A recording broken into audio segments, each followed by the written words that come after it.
벌써 이제 한 해가 저물어 가고 있습니다. 1년을 바로 엊그제 시작한 것 같은데, 바로 12월 첫 주에 문턱에서 1년을 돌아보는 그런 시간을 또 갖게 됩니다.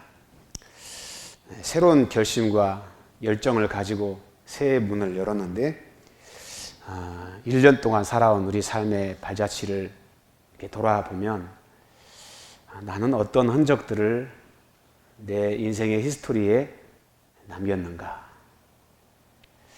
이런 모든 것들을 물량화하고 수치화할 수 없지만, 흔히 우리가 하나님 앞에 믿음의 어떤 기본적인 것들을 제시하고 살펴보면서 나는 하나님 앞에 어떤 믿음의 모습으로 살았는가를 돌아보게 되지요.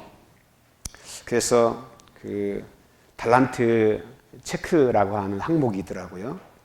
보니까 한 10개 항목 속에서 1년 동안 주님 앞에 얼마나 우리가 신실한 삶을 살았는가를 보는데, 그 중에 하나가 이제 2024년도 나는 하나님 앞에 온전한 시간을 드렸는가, 온전한 주일 성수를 했는가, 나는 주님과의 교제를 위해서 구별된 시간을 온전히 드렸는가, 2024년을 살면서 하나님 말씀을 나는 일독을 했는가, 온전한 헌금 생활을 했는가, 영혼에 대한 열정으로 주님께 몇 사람의 영혼을 인도했는가, 다른 사람들과의 화평한 관계를 추구하기 위해서 얼마나 희생적인 삶을 살아왔는가, 아니면 내 자신의 감정 때문에 희생보다는 자기를 주장하고 갈등하며 살아오진 않았는가. 7번째는 주님처럼 낮은 곳에서 오른손이 할 일을 왼손이 모르게 섬겼는가, 아니면 인정받기 위해서 살았는가. 1년을 돌아보며 주님께 부끄러운 일은 무엇인가, 가장 힘들었던 일은 무엇이고 그것을 어떻게 믿음으로 극복해 왔는가. 마지막이 이겁니다. 주님께 감사한 삶을 살았는가. 여러분, 이런 항목의 내용들을 들으시면서 여러분 자신에게는 몇 점의 점수를 줄 수 있을 것 같아요. 주님께서 말씀하신 것처럼 지극히 작은 것에 신실하지 못한 사람은 큰 것에서도 신실하지 못하다. 주님은 어떤 결과의 양보다도 우리 마음의 중심을 원하시고, 그 중심이 하나님 앞에 똑바로 돼 있잖아요. 그러면 하나님 앞에 작은 걸 드려도 신실한 우리의 믿음을 주님께서 인정하시는 줄로 믿습니다. 지난 1년을 살아오면서 우리 자신의 성적표를 보면 참 부끄럽다는 생각을 하게 됩니다. 베드로도 인생의 바다에서 먹고 살기 위해 고기를 잡아 살았던 어부였습니다. 그는 가족의 생계를 위해서 밤새도록 그물질을 했는데요. 본문에 보면 그 많은 노력과 수고 속에서도 한 마리의 고기도 잡을 수가 없었습니다. 평생 바다에 잔뼈가 굵어진 사람인데 능수능란했던 그런 노련함도 허사가 되어서 아무런 결실이 없는 그 현실에 베드로가 얼마나 마음이 허탈했겠습니까? 그런 결과 앞에서 마음이 씁쓸하죠. 얻어야 할 것을 얻지 못해서 오는 그 상실에 대한, 또 마땅히 얻어야 할 것을 통해서 누려야 할 이런 모든 것들이 이제 이렇게 실패를 통해서 무너져 가는 그런 마음으로 이 현실이 베드로에게는 상당히 못마땅했을 겁니다. 여러분, 우리 인생의 성적표에도 몇 점 정도를 얻었는가? 때론 베드로와 같이 1년을 열심히 살아왔는데 왜 이렇게밖에 못 살았지? 마치 인생의 빈 그물 같은 그런 느낌의 상실감이 허탈하게 찾아올 때가 있지 않습니까? 그러면 나도 모르게 막 그런 현실이 싫어지죠. 그리고 마음이 점점 마음속에서 나도 모르게 참 허탈하다 그런 느낌을 가질 때가 있습니다. 1년의 삶을 살아온 우리에게 그리고 또 앞으로 살아가야 할 2025년을 향해서 오늘 말씀을 통해서 실패를 했을지라도 내가 원하는 만큼의 결과가 얻어지지 않았을지라도 다시 일어설 수 있는 이유가 있는 그런 축복을 발견하는 저와 여러분 될 수 있기를 원합니다. 아무리 상황이 힘들고 어려워도 하나님께서 오늘 말씀을 통해서 저와 여러분을 다시 일으켜 세우시고 그 이유됨을 통해서 우리가 주님 앞에 나갈 수 있는 새로운 영적인 담대함이 우리 안에 회복되어지기를 원합니다. 하나님께서 이런 상황에서 우리가 다시 일어설 수 있는 중요한 근거를 말씀하시거든요. 네, 오늘 본문에 보면 주님께서 베드로에게 말씀하시죠. 그물을 씻으면서 아무것도 얻지 못했던 그의 상실감에 젖어 있는 베드로에게 주님은 깊은 데에 가서 그물을 내려라 그렇게 말씀을 하십니다. 밤새도록 그물질했던 바다였죠. 그 바다는 아무것도 베드로에게 내어주지를 않았습니다. 쓰라린 아픔이 있고 실패한 바다, 상실한 바다입니다. 그런데 주님은 다시 그 바다로 가라고 말씀을 하십니다. 여러분, 사람들은 그런 것 같아요. 저도 마찬가지인데 인생에 쓰라린 경험이 있는 곳, 또 기억하기 싫은 실패가 있는 곳은 다시 가고 싶어 하질 않습니다. 그런 것 자체를 돌아보는 것조차 힘들어 하죠. 왜냐하면 그런 어떤 사람을 만나거나 그런 곳에 가게 되면 그런 쓰라림이 다시 우리 마음속에 재생이 되기 때문에 그걸 다시 겪고 싶지 않은 거예요. 그래서 실패했던 그곳에 다시 가려고 하지 않아요. 그런데도 우리 주님은 베드로에게 다시 그 바다, 네가 실패했던 바다, 네가 아무것도 얻지 못했던 그 바다, 그것으로 다시 가라고 명령을 하시죠.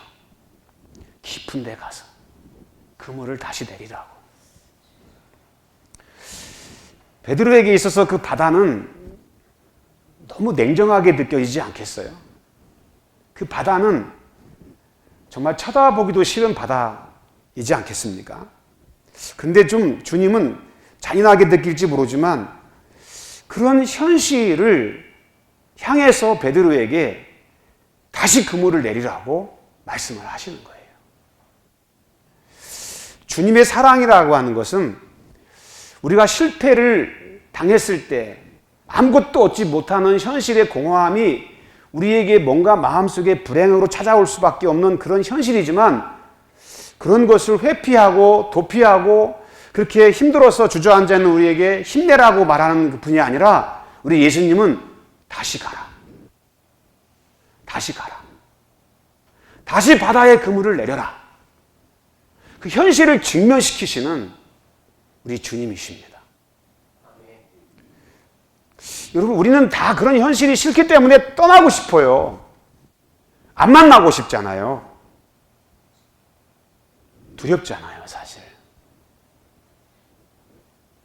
그래서 그런 쓰라림을 다시 경험하고 싶지 않기 때문에 가고 싶지 않아요.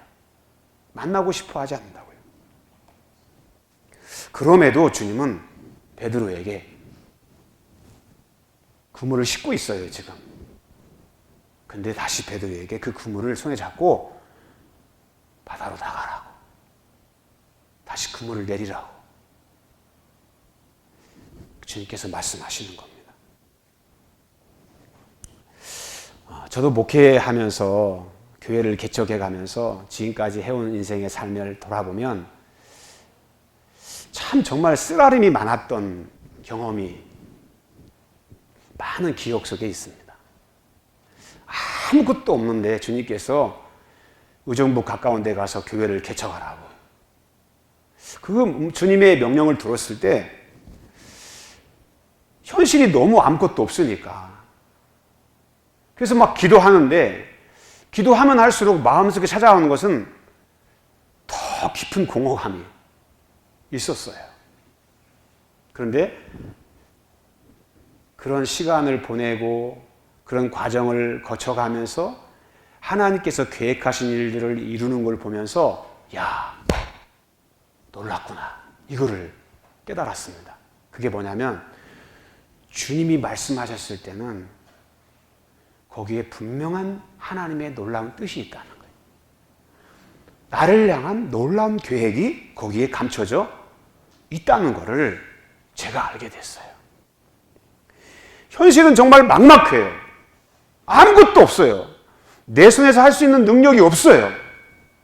그런데 주님께서 하라고 했을 때는 하나님께서 그런 모든 것에 대해서 준비되고 약속된 것들이 다 있는 것을 전제하고 있는 거예요. 베드로에게 깊은 데 가서 그물을 다시 내리라고 하는 것은 베드로 눈에는 지금 아무것도 안 보여요. 아니, 깊은 곳이라고 하는 것은 어부들의 상식에 고기가 없다고 알고 있대요. 깊은 곳에 그물을 내리지 않는다는 거예요. 그런데 베드로가 생각하는 주님의 그 말씀에 대해서 깊은 곳에 그물을 내리라고 하면 하나님의 그런 놀라운 계획이 눈에 보이지 않아요. 밤이 맞도록 내가 수고했다 이거예요. 그 부정적인 현실의 인식을 합니다. 아니, 내가 밤새도록 그물질했는데 고기를 한 마리도 못 잡았어요. 그런데 깊은데 더 고기 없어요. 베드로도 그걸 알아요. 그래서 밤새도록 내가 수고했다고 얘기합니다. 베드로가 바라보는 현실은 내려봤자 빈 그물밖에 거둘 수 없다는 것에 대해서 잘 알고 있는 거예요. 그런데 주님은 그런 실패에 대한 헛수고를 알고 있는 베드로에게 너 번거롭고 네가 안 된다고 생각하는 그 현실 다시 가라고 말씀하는 거예요. 주님의 계획이 눈에 보이지 않지만 베드로는 놀랍게도 주님의 말씀을 붙들고 그물을 다시 잡습니다. 그리고 바다를 향해 나갑니다. 마치 이런 거죠. 엘리사 앞에 나왔던 나아만이 요단강에 가서 몸을 7번 씻으라 그러니까 처음에는 야, 우리나라에는 뭐 요단강보다 더 좋은 강이 있는데 거기서 몸을 씻는다고 낫겠어? 화가 나가지고 안 가잖아요. 그러다가 여종이 하는 말에 귀를 기울여 듣고 가서 씻지 않습니까? 그랬을 때 어떻게 됐습니까? 병이 깨끗이 나았잖아요. 놀라운 기적을 그가 보았지 않습니까? 다시 바다로 나아가라고 하는 그런 명령이 부담으로 느껴질 수 있어요. 그것이 두려워서 회피하고 싶은 우리 마음이 더 커요. 근데 주님은 그 실패했던 곳에 다시 가라고 말씀하세요. 여러분, 그것이 우리 마음속에는 우리의 상식과 경험을 가지고 아이고 주님 내가 해봤는데요. 깊은 곳엔 고기가 없는데요. 그렇게 우리의 생각과 우리의 어떤 그런 지식을 앞세울 수 있지만 그래서 그것이 주님의 명령에 불순종하는 단초가 돼서 주님의 뜻을 거스르게 되면 우리를 향한 주님의 놀라운 계획을 우리는 경험할 수 없는 거예요. 근데 주님은 어떤 분이냐? 여러분, 어린아이에게 징징 짜면 그냥 사탕 하나 더 주고 울지 마 그런 분이 아니에요. 다시 가라. 네가 실패했던 곳으로 가. 그게 주님께서 명령하시는 분이에요.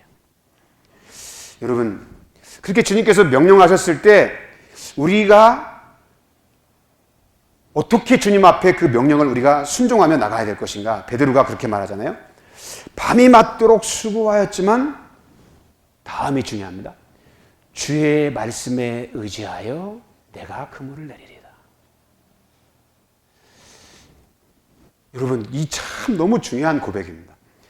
주님의 말씀에 의지하여 내가 그물을 내리리다. 어떤 주님의 말씀에 의지하는 그 베드로의 마음이 실패와 상실을 하는 그런 자리에서 인생이 확 돌아서는 놀라운 전환이 일어나요. 그게 뭐냐면 주님의 말씀입니다. 주님의 말씀을 의지해서 내가 그물을 내겠다. 그렇게 말씀하신 분이 예수님이고 그 예수님께서 말씀하셨으니까 주님을 내가 믿고 주님이 말씀하신 그 약속을 내가 믿고 내가 다시 한번 그물을 내리겠습니다. 그런 이제 고백이지 않습니까? 여러분, 우리가 인생을 살아가면서 우리가 승리하고 싶은 욕구는 강한데 내 경험보다 노력보다 주님의 명령에 더 우선하면 나도 모르게 자꾸 브레이크가 걸릴 수가 있어요. 내 상식에는 안 되지만 주님의 말씀은 된다라고 하는 신뢰가 있으면 우리는 다시 일어설 수 있어요. 승리의 길로 가려고 하는 사람은 여러분 반드시 그래서 우리는 뭘 붙잡고 가야 되냐면 주님의 말씀을 붙잡고 가야 될 줄 믿습니다. 왜 그러냐면 주님은 주님이 말씀하신 거에 대해서 뭐 하십니까? 책임을 지십니다. 책임을 져주셔요. 그냥 말만 던져놓고 네가 해라 그런 분이 아니에요. 주님께서 가라 그럴 때는 그 말씀에 주님은 책임을 져주셔요. 놀랍지 않습니까? 그래서 우리는 이 땅의 삶을 살아갈 때 다시 일어설 수 있는 힘과 용기가 어디서 나오냐면 주님의 말씀을 들을 때 용기가 나요. 다시 일어설 수 있어요. 그리고 그 길을 갈 수가 있습니다. 베드로에게 여러분 그 말씀이 어떻게 들렸을까요? 베드로가 어부이기 때문에 깊은 곳에 고기가 없다는 것을 잘 알고 있지만 베드로는 자기 지식을 거부하고 자기 경험을 내려놓을 수 있었던 것이 뭐냐면 주님의 말씀이었어요. 왜? 말씀이 믿어졌으니까요. 말씀을 신뢰할 수 있었기 때문에 그랬습니다. 그래서 사실 고기를 잡는 데는 예수님보다 베드로가 더 잘할 수 있어요. 그런데 자기 경험조차도 주님의 말씀 앞에 내려놓습니다. 그리고 베드로가 다시 배를 띄우면서 주님의 말씀을 붙잡고 그물을 잡았지만 주님의 말씀을 붙잡고 가는 거예요. 그랬을 때 여러분 어떻게 됐습니까? 깊은 곳에 그물을 내렸더니 어마어마하게 고기가 잡히지 않습니까? 우리 주님은 베드로에게 실망시키지 않았어요. 만선의 놀라운 축복을 베드로에게 주셨습니다. 얼마나 고기가 많이 잡혔던지 자기 배뿐 아니라 그 동료의 배까지도 채우고 고기가 하도 많아서 배가 가라앉아서 무게가 있으니까요. 내려앉을 만큼 고기를 그렇게 많이 잡아요. 여러분의 인생의 삶에도 그런 만선의 축복을 누리고 싶지 않으세요? 하나님께서 여러분 우리의 인생의 삶에 그렇게 채워주기를 원하시고 우리를 향한 놀라운 계획 속에서 주님의 뜻을 이루어가기를 원하시는 거죠. 이제 베드로가 그 말씀을 들었을 때 용기가 났고 일어설 수 있는 담대함이 생겼어요. 베드로는 고기를 못 잡았어요. 현실이 너무나 냉정해서 낙심하고 실패에 대한 자기 무능감에 사로잡혀 있던 사람이에요. 얻지 못했기 때문에 바다는 더 냉정하게 보일 수밖에 없는 두려움이 자기 마음속에 찾아왔어요.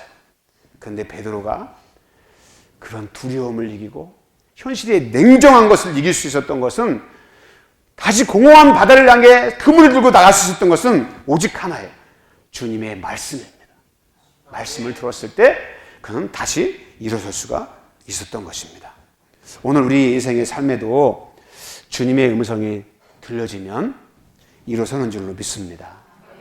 인생의 자신감을 회복할 줄로 믿습니다. 그래서 늘 피하고 해봐도 안 될 거야 라고 하는 스스로의 자기 절망감에 있는 우리를 다시 일어서게 하는 축복의 놀라운 역사를 우리 주님께서 이루어 주실 줄로 믿습니다. 두려워서 가기 싫고 무서워서 만나기 싫고 그랬던 우리의 인생의 어떤 그런 현실, 그런 대상, 어떤 그런 현실의 결과들, 근데 그런 것들을 극복하고 그것을 축복으로 바꾸어서 우리 삶에 안겨지는 것은 오직 하나예요.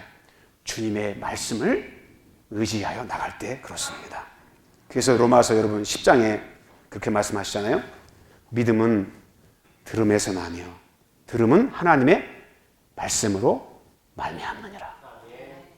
여러분, 여호와의 율법은 완전하여 우리의 영혼을 수생시키고 더 나아가서 주의 법을 사랑하는 자에게는 인생의 장애물이 없을 거라고 주님께서 말씀하고 계십니다. 여러분, 말씀을 붙잡는 사람은 놀랍게도 주님이 그 사람을 붙잡습니다. 내가 말씀을 붙잡잖아요? 그럼 누가 나를 붙잡냐면 주님이 나를 붙잡아요. 할렐루야. 그리고 여러분, 내가 주님을 붙잡고 가잖아요? 주님이 나와 함께 가십니다. 나와 동행해 주십니다. 그래서 그 말씀을 붙잡고 갈 때 주님이 나와 함께 하셔서 내가 그렇게 상실했던, 얻지 못했던, 실패했던 그런 현장을 하나님이 만선의 축복으로 바꾸어 주시는 놀라운 역사를 우리 안에 이루어 주신 줄로 믿습니다. 여러분, 그것이 믿음의 순례의 길이고 우리 인생의 여정인 줄로 믿습니다. 말씀이 능력이고요. 말씀이 우리와 함께 하시면 무능한 자도 강한 자가 되고 상실한 자는 풍성한 주님의 축복을 우리가 누리게 되는 줄로 믿습니다. 그래서 여러분, 말씀이 우리 인생의 빛이 되셔서 인생의 캄캄함 속에서 우리가 어디로 와야 할지도 모르는 막막함이 있을 때 주님의 말씀은 우리의 환한 빛이 되어주셔요. 길이 험해도 여러분, 주님이 말씀이 함께 하시면 믿음 안에서 그것을 극복해 가면서 즐겁게 승리하며 나갈 수가 있습니다. 인생이 지금 여러분 가파른 언덕길을 올라가는, 그래서 우리가 막 헐떡거리고 마음이 답답할 때도 있어요. 근데 말씀이 내 안에 있으면 그런 고난도 감사한 마음으로 바뀌게 되는 줄로 믿습니다. 왜 그래요? 말씀이 나를 붙잡고 말씀이 나를 주장하고 그 말씀이 나를 이끌어가기 때문에 그렇습니다. 주의 말씀을 주야로 묵상하는 자는 시냇가의 나무, 심은 나무와 같아서 시절을 쫓아 열매를 맺는다. 주님의 말씀입니다. 우리가 주님의 말씀을 주야로 묵상하고 그 율법을 즐거워하여 그 말씀을 지켜 행하고 살아가면 시냇가에 심은 나무와 같이 항상 풍성한 그런 베드로의 만선의 축복의 열매를 우리의 삶 가운데 맺을 수 있도록 하나님께서 역사해 주신다고 말씀하고 있습니다. 이런 축복이 가능한 것은 어디냐? 주님의 말씀을 의지했던 베드로의 그런 심령. 그래서 우리도 여러분, 주님의 말씀을 붙들고 2025년을 향해 나아가는 저와 여러분 될 수 있기를 바랍니다. 그럴 때 내 쓰라림은 기쁨으로 바뀌고 내 인생의 절망은 주님을 향한 거룩한 소망과 감사로 변화되게 될 줄로 믿습니다. 두려웠던 인생의 바다가 실패와 상실로 얼룩졌던 우리 인생의 흔적들이 다시금 순종의 거룩한 말씀의 삶을 통해서 오늘도 내 삶을 그렇게 장밋빛처럼 아름답게 바꿔주시는 놀라운 능력이 주님께 있습니다. 예수 그리스도께서 깊은 곳에 그물을 내라. 깊은 곳, 사람 손이 닿지 않는 곳, 아무도 그곳에서 고기를 잡을 수 없는 그곳, 흑암이잖아요. 절망이잖아요. 그곳에는 아무런 축복이 우리에게 줄 수 있는 곳이 아니에요. 근데 주님은 그 깊은 곳에 그물을 내. 그 깊은 곳이 뭐겠어요? 우리 주님이 거하시고 역사하시는 곳이죠. 내 인생의 기쁨도 여러분, 주님이 함께 계시면 축복으로 바뀌어질 줄로 믿습니다. 말씀 가운데 역사하시는 우리 주님, 지금도 우리와 함께 하시고 지금도 말씀 가운데 우리 안에 역사하여 주십니다. 베드로는 깊은 곳에 그물을 내렸을 때 얼마나 고기가 많이 잡혔는지 그물이 찢어질 정도로 그곳에 풍요로움이 있었습니다. 순종했을 때, 말씀을 붙잡고 순종했을 때 주님은 베드로의 말씀에 대해 책임을 져주셨습니다. 우리 눈에 희미하게 보일지라도 그것이 내 경험과 상식과 내 지식에 반하는 주님의 뜻일지라도 우리가 믿음으로 순종해 나가면 주께서 우리의 삶에 기적을 베풀어 주실 줄 믿습니다. 할렐루야. 그럼 베드로의 축복이 우리의 축복이 되길 원합니다. 그것은 여러분 다른 것이 아닙니다. 하나님의 말씀을 붙잡고 가야 돼요. 말씀의 능력에 의지해서 여러분의 인생에 그물을 내리는 저와 여러분 되길 원합니다. 여러분 그 말씀은 우리를 절대로 허무하게 하지 않습니다. 십자가에서 생명을 빚어 우리의 구원을 이루셨던 우리 예수님은 절대로 우리에게 허망한 것으로 우리의 삶을 대체하지 않습니다. 오히려 우리 주님은 말씀을 의지하는 자에게 놀라운 능력 가운데 역사하는 주의 축복으로 갚아주실 줄 믿습니다. 지금 여러분의 손에 아무것이 없다고, 잡은 고기가 없다고 여러분 낙심하지 마세요. 인생을 살아왔는데 1년 동안 한 것이 아무것도 없다라고 하는 허탈감이 여러분에 있을지라도 여러분 앞으로 주어지게 될 말씀을 의지해 나갈 때 주어지게 될 그 결과를 여러분이 지금 보면서 감사하며 다시 일어설 수 있는 저와 여러분 되기를 원합니다. 말씀으로 승리합시다. 말씀을 의지하는 자가 복이 있습니다. 시냇가와 심은나무와 같이 주님께서 그 인생을 풍성한 열매로 채워주게 될 줄로 믿습니다. 주님의 말씀은 길이요 진리요 생명입니다. 그 말씀이 곧 우리 주 예수 그리스도이십니다. 옆 사람 한번 같이 인사할까요? 주님을 신뢰합시다. 당신이 베드로와 같습니다. 아멘. 한번 기도하겠습니다.